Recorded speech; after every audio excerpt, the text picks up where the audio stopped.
Kevin Fishbain alongside Arthur Arkush here for Pro Football Weekly, previewing the NFC wildcard weekend. Arthur, let's start in Seattle on Saturday. The Detroit Lions heading to CenturyLink Field to take on the Seahawks. Neither of these teams looked very good down the stretch. Obviously, Matthew Stafford has struggles. The Seahawks offensive lines had those struggles.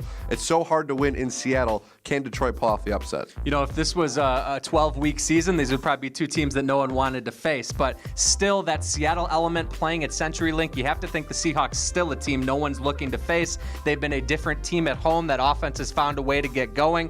Matthew Stafford has been a different quarterback since that dislocated middle finger. So not going to be a defensive struggle like we saw last year between these two teams. We think Stafford's going to have to be more careful with the football and probably going to have to try and find ways to get after that Seattle defense to keep this one close. Yeah, questions in the secondary for both teams, which are going to put the emphasis on the pass rush for both teams to get after the quarterback. Let's skip ahead now to Sunday night. Pretty much the game of the weekend, I think everyone knows. Packers-Giants at Lambeau Field. These two teams not strangers to the playoffs, to playing each other in the playoffs as well.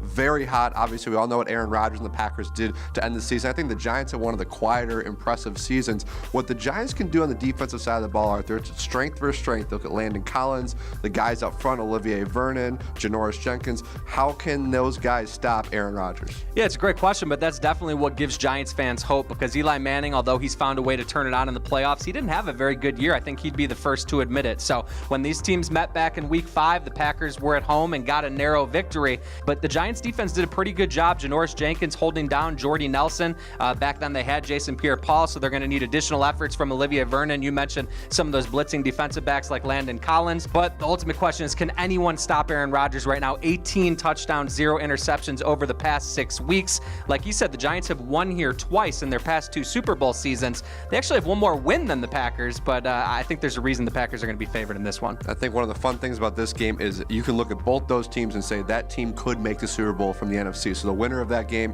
very key as they go into the next weekend. We'll see which of these teams play Dallas and Atlanta. For Arthur, I'm Kevin. For all the best playoff coverage, stick right here to ProFootballWeekly.com.